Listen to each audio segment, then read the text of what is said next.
Nose stud, Fuli. Nose stud, Fuli. A small gold ornament that women wear on their nose.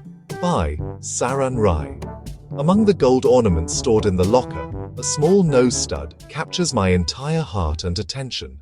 Seeing that nose stud brings back vivid memories of our married life, its joys, sorrows, and every scene and moment we shared. It feels as though that nose stud is a witness, a symbol of our love, a testament to our journey together, as if it narrates the story of our life, playing out the scenes like a movie before my eyes.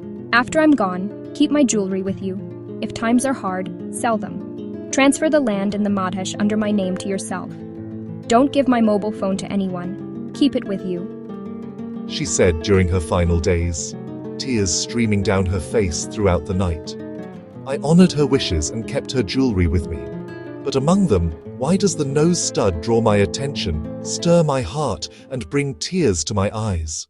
Zichisati, a slender, graceful figure, an innocent rural girl with natural charm, a radiant and smiling face untouched by makeup, but glowing with youthful energy. Her toned, athletic body from daily chores reflected her robust lifestyle. When she smiled, her bright, even teeth gleamed, matching the sparkle of the small gold nose stud adorning her nose. Seeing her for the first time, even more beautiful than I had imagined, my heart fluttered. I was captivated. When the discussion of marriage came up, I agreed. The process began, but she refused, and the matter was put on hold. It was late that night, so the matchmaker and I stayed at a neighbor's house. Over drinks and songs, we stayed up quite late. Upset over her refusal, I drank a lot. We must leave early in the morning without being seen, I told the matchmaker. He agreed. The next morning, I woke up late. The matchmaker was gone. Looking outside, I saw her, fetching water, chatting animatedly with neighbors, carrying a basket on her back. Our eyes met. I felt both anger and embarrassment. Why did she refuse to marry me, I wondered? Later, the matchmaker returned and said, "I think things might work out. Should we proceed with the proposal?" I said yes. The engagement process resumed. During it, her father asked her, "Are you willing?" Yes, I am, she replied. I smiled unknowingly, only realizing later why I had done so. Thus, she became my life partner. After the wedding, I asked her, "Why did you refuse earlier?" How could I agree to marry someone I had never met before? But later, I thought you seemed fine, so I agreed, she replied candidly. Her sincerity, innocence, and pure heart won me over. She became my everything. During the wedding, both families gifted her gold jewelry, bangles, necklaces, and clothes. But no one, neither her family nor mine, paid attention to the small gold nose stud she wore. No discussions about it ever arose. I never asked, "Since when have you been wearing the nose stud?" And now, who is there to ask? From what age or time did she start wearing it? When did the unbroken intimacy between her and the nose stud begin? I never knew. She had been wearing that same nose stud since before her marriage, when she was still a maiden, and even on her wedding day as a bride. In this way, the nose stud stayed on her nose from before her marriage, through the wedding, and for her entire life until her death. The first few years after marriage are naturally blissful. For me, the realization that a woman who had completely dedicated herself to me had bound her life with mine to share both joy and sorrow, considering me her everything and staying by my side every moment, filled me with happiness and pride. For the first time, I truly understood what love was, what it felt like to be in love. I experienced boundless mental and physical happiness from her, the kind of affection and care only a woman could give. She was happy too. In our unparalleled love and complete union, we had merged into one. Years passed by unnoticed in our harmonious married life. During these happy days, one becomes immersed in a vibrant, colorful world of love and begins to feel like the happiest person alive. Being the only son of my parents, I was a simple, self-respecting young man, pampered and nurtured from childhood. Even after marriage, she showered me with her love and care, nurturing me for 41 years until her death. She immersed me in love, always keeping me in comfort. She brought immense joy, incomparable youthful bliss, and the happiness of life. With her as my lover and wife, who gave me every joy, love, affection, and companionship a partner could provide, my life felt meaningful. 3 sons were born, one after another over the years. Their births brought waves of happiness into the family. Our family life became complete and fulfilling. However, financial struggles persisted. We led a life of poverty, always lacking money. My modest teacher's salary barely covered household expenses, often requiring loans to make ends meet. Yet, despite the lack of wealth, her profound love, unwavering trust, enchanting smile, and companionship gave me the strength to face all the challenges of married life. She and I were inseparable, merged into one, completely soaked in love. She and I, together we became one, inseparable in spirit, flowing through the river of time as a single drop, drenched in love and devotion. I had a cheerful, resolute, and straightforward sister-in-law. Shortly after our marriage, she had said, "I gave birth to 3 kids in consecutive years and have now undergone family planning. Finally, now I'm relieved." We all laughed heartily at her remark. I'll do the same as my sister. I agreed, saying, "Sure, why not?" And indeed, 2 sons were born just 14 months apart. The 3rd child was on the way, with the time for delivery approaching fast. At that time, we lived in Durham, just the 2 of us with our little children. Now that the 3rd child is about to be born, what should we do? We'll take the little ones to our parents' home in the Madhesh and then go to Biratnagar Hospital for the delivery. We decided that the 2 young children should be taken to my parents in the Madhesh before heading to the hospital in Biratnagar for delivery. Following our plan, we took a bus to Belbari. Transportation options to the Madhesh were scarce back then. The only choice was to walk. We got off at Belbari and carried the young ones, walking nearly 4 hours to reach Boraban. It was a time when everyone traveled on foot. Along the way, people would stare. 2 toddlers, aged 2 years, 8 months and 1 year, 6 months being carried by us, with her visibly pregnant belly standing out. The next morning we walked for another 3 hours and reached Biratnagar. Despite all the hardships, my brave wife left the young ones in the Madhesh and reached the hospital on foot to deliver our next child. The birth of our youngest son at the Biratnagar hospital brought unparalleled joy. That phase of our lives marked the peak of happiness, satisfaction, and bliss for us. Raising children under the age of 5 was a relentless task for my wife. From early dawn to late at night, she cooked, fed the kids, washed the dirty dishes, fetched water, did laundry, and much more, without ever complaining. Whenever I returned from work, she would wait for me with a sweet, radiant smile. Just seeing her would make me so happy that all the poverty, hardships, and struggles seemed to fade away. Having her by my side felt like having everything in the world.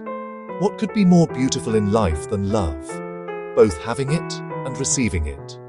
For her, too, having me was enough. Despite being overwhelmed by countless chores and responsibilities at home, she never once expressed discontent.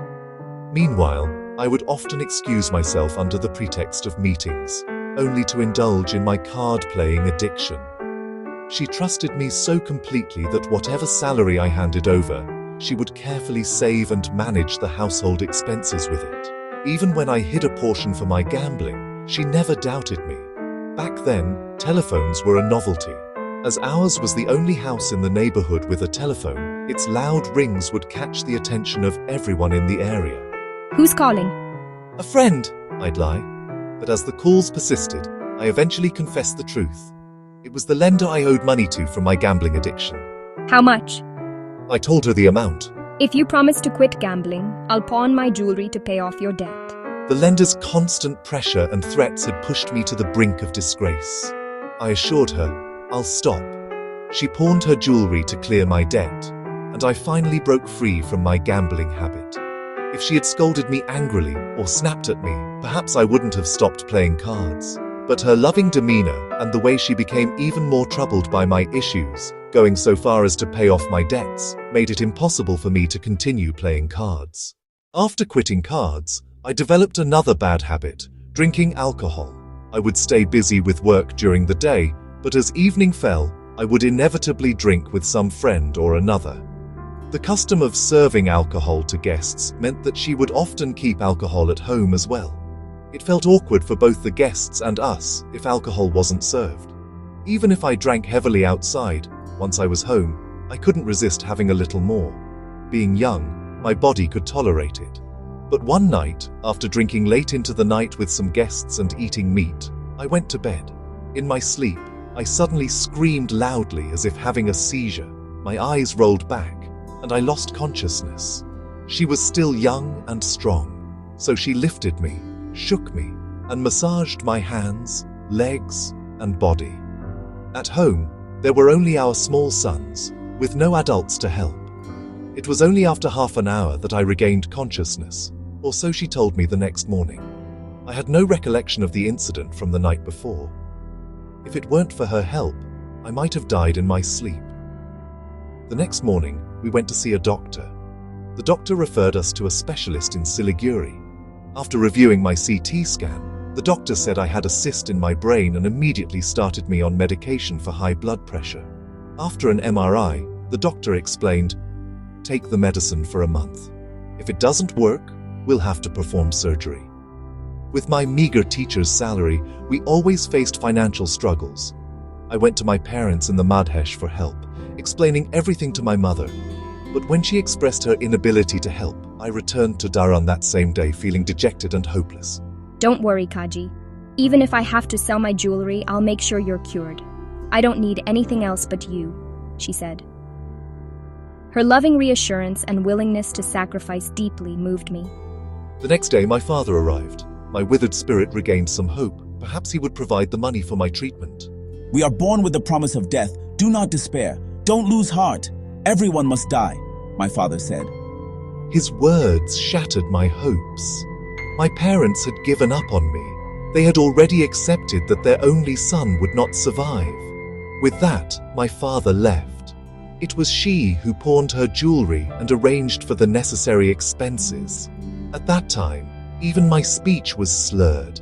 My mind, weighed down by the fear of death and the looming sense of the end of life, was desperately seeking solace, yearning to live. How excruciating the awareness of impending death can be. I understood that then. Fortunately, the medication worked, and I didn't need surgery. Though she was my wife, she became my savior during that time. I grew even closer to her, merging our lives and souls into one. I felt that my entire existence belonged to her, and we were made for each other, inseparable and indispensable to one another. The joys and sorrows we shared solidified our union into a single, indivisible entity, unable to imagine an existence apart from each other. In life, we faced countless events together. Illnesses, accidents, quarrels, legal battles, births, naming ceremonies, head-shaving rituals, rice-feeding ceremonies, weddings, deaths, and funerary rites. All these highs and lows, big and small, were experienced side by side. In my happiness, she was twice as joyful as me, and in my sorrow, she was twice as sorrowful. Once, she went to her maternal home for a couple of days, taking my younger co-sister along. After our marriage, my father-in-law had taken a second wife. One evening, some argument broke out, and during the quarrel, her father beat her, even though she was already married. She returned the next day and tearfully recounted the incident to me that night. Anger, grief, and pain overwhelmed me. I thought, how could her father hit her, his married daughter, when she visited her parental home for a single day? That night, I comforted her and turned my inner outrage into love and tenderness, enveloping her completely and helping her forget the incident. After that, her visits to her parental home became less frequent. We grew even closer, wholly devoted to each other. Such moments, how many of them came and went, now remain as fragments stored in the vault of memories, waiting for the right time to resurface. And the constant witness to all of this was the nose stud she always wore. When I see that nose stud now, in my solitude, I remember it all. Sometimes, in the middle of the night or the quiet hours of dawn, memories of her come flooding back, and my heart aches. I sit up, lost in thought, engulfed by the loneliness of life. "Kaji, what's wrong?" she used to ask. "But where is she now to ask me that? She is gone." During my student days in Kathmandu, a married friend once took me to a shop to buy a diamond nose stud for his wife. At that time, he bought the diamond nose stud for 400 rupees.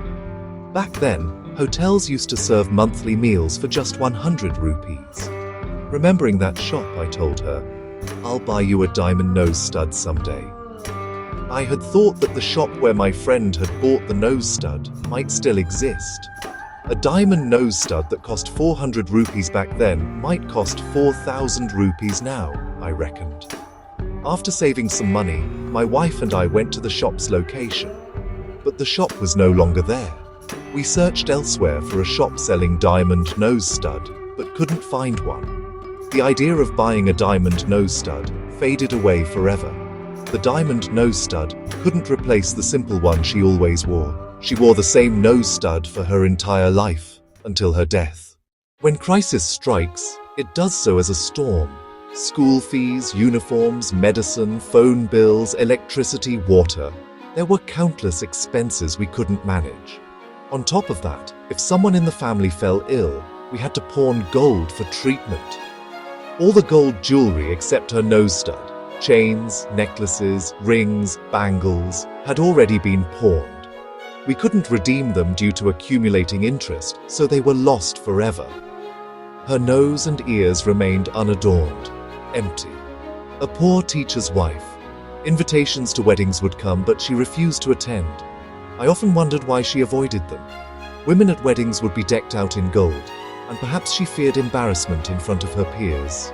When her brother, a soldier, returned on leave, he would buy her jewelry. On his next visit, he would find her nose and ears empty again. Despite our chronic financial struggles and the absence of jewelry, she never complained to me. She didn't say, "You couldn't buy me jewelry. You wasted what we had, and you never earned enough." From morning till late at night, she worked tirelessly to manage the household expenses. She knitted sweaters for wages, carried firewood from the jungle to save money, raised chickens and buffaloes, and worked in biddy factories, garment factories, and bag factories. She toiled hard and sacrificed a lot for the family, but time was not on her side. Yet, we never lost hope. As long as we were together and healthy, we never felt truly unhappy. She was my delightful world, and I was hers. Despite our financial struggles, we lacked neither love nor trust. We faced every economic hardship with smiles. Our family, parents, children, daughters-in-law, and later grandchildren, was a happy one. My joyous days when she was with me. From before I knew her to when we were together, and even after she passed away, her nose stud always adorned her. That tiny piece of jewelry stands as a witness to all the happiness and hardships we endured together. It appears before me and carries me into memories of the past. Even though my father lost in the 1959 AD general elections, he remained active in politics. But in 1961 AD, when the king dissolved the parliament and banned multi-party democracy, political parties were outlawed. Subsequently, my father left the hills and moved to the plains, Madhesh, settling in a newly developed area. We cultivated the barren land there. Unfortunately, the land was registered under my father's and my names. We became owners of 10 bighas of land. At that time, there were no highways. During the rainy season, muddy and waterlogged dirt roads made walking difficult. People had to carry their shoes or sandals in hand and walk barefoot. Wealthy merchants and those with means traveled on horseback. In rural areas, the horse was the only mode of transportation. My father had also purchased a horse. Later, the East-West Highway and proper roads were built. Bicycles became common, replacing horses. Horses disappeared altogether. My father, too, started riding a bicycle. Having ridden bicycles all his life, at the age of 76, he developed a desire to ride a motorcycle. He purchased one, but during the process of learning to ride it, he met with an accident and passed away. After my father's death, my mother stayed alone in the Terai, tending to the farm. She refused to come and live with us in Durham. Eventually, our sons passed their SLC exams, which brought us immense joy. However, the second and youngest sons couldn't progress beyond their intermediate studies. As the children of teachers, they eventually dropped out of school. The reason for dropping out was drug addiction. By the time we realized they were addicted, it was too late. My mother suggested, throw away the rotten egg.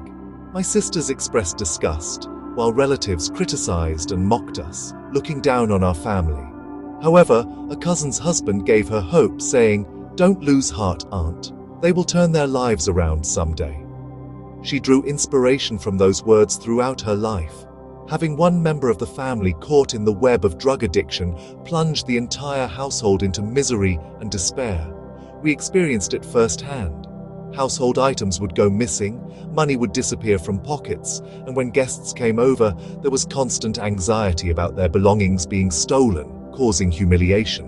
Inside the house, there was unrest, and within the heart, there was turmoil, pain, frustration, and hopelessness, a feeling that made one reflect. All our dreams were blown away by a storm. No matter how much trouble they caused or what they became, our sons, dearer than our own hearts, had to be endured and forgiven. My wife's belief and determination were unwavering. She sought loans and sent them to a rehabilitation center. She was courageous, and there was nothing she wouldn't do to reform our sons. Her hard work, faith, perseverance, and dedication paid off, and the troubled sons were rehabilitated. It was these very sons, who had once gone astray, who cared for and served her in her final days. Blessed was she. Before performing her final rites, I said to the two sons, who were crying by her lifeless body, "Your mother died after she succeeded in reforming both of you." The dead, like the living, cannot hear, but at that moment, even in death, the nose stud still adorned her nose. Whenever I see that nose stud, her memories come rushing back to me. The eldest son was doing well in his studies. However, even after the second and youngest sons reformed, our financial condition did not improve. It became precarious. We were drowning in debt. After my father's death, my mother continued to stay alone in the Terai, managing the farm.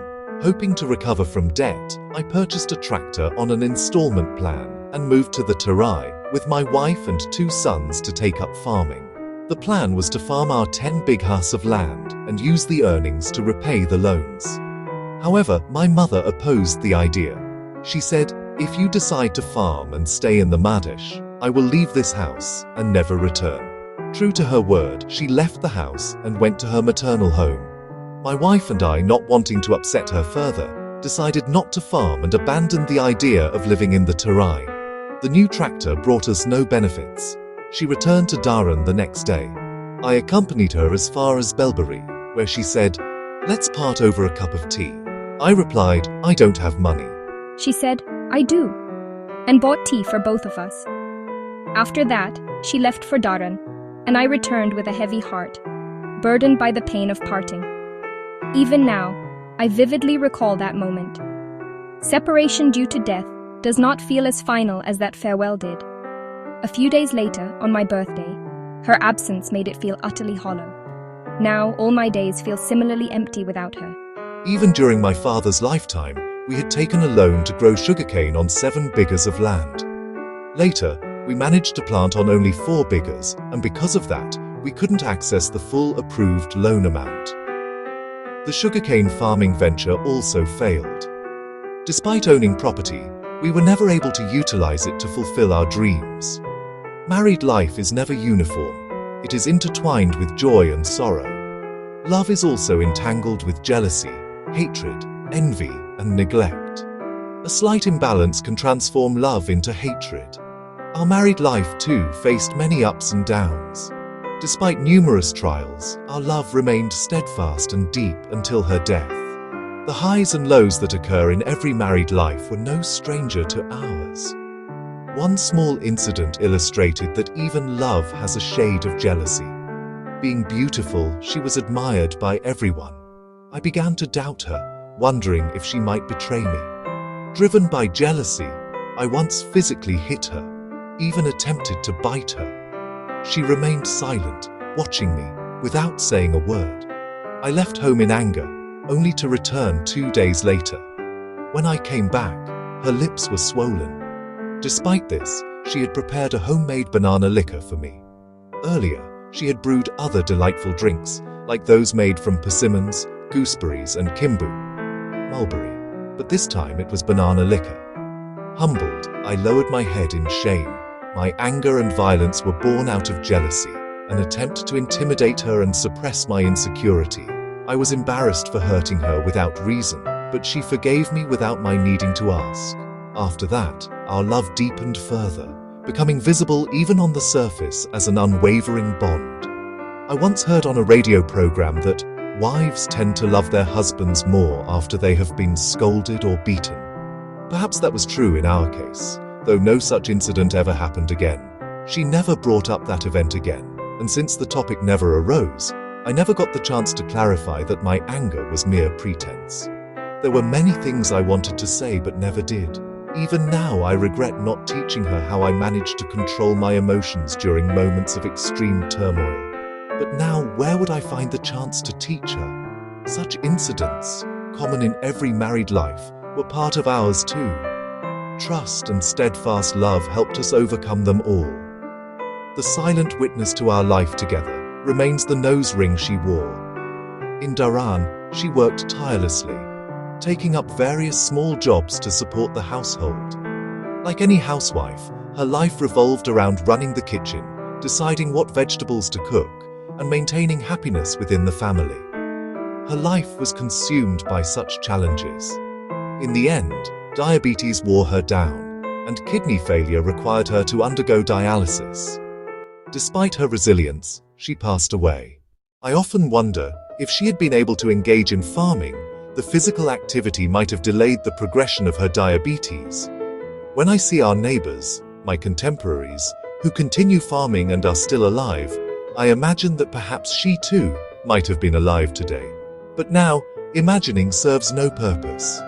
I will take you to visit the Taj Mahal, I once told my wife, hoping I could at least take her to the nearest Taj Mahal. I will take you to visit my ancestral village, I had said too, but the right time never came. It had been many years since she was diagnosed with diabetes. By then, diabetes had begun to show its full force. Recurrent urinary infections, fevers, vomiting, weakness, and other symptoms. Her creatinine levels were rising. She started facing various physical problems, such as difficulty passing urine and stool, loss of appetite, and overall weakness. Concerned, we visited the local hospital. Both of us walked there. After being admitted for 2 days, her condition worsened to the point that she couldn't even get up and appeared nearly unconscious. In that state, we rushed her to Kathmandu. The first reaction at the private hospital was, what kind of hospital doesn't even manage to help a patient pass stool or urine?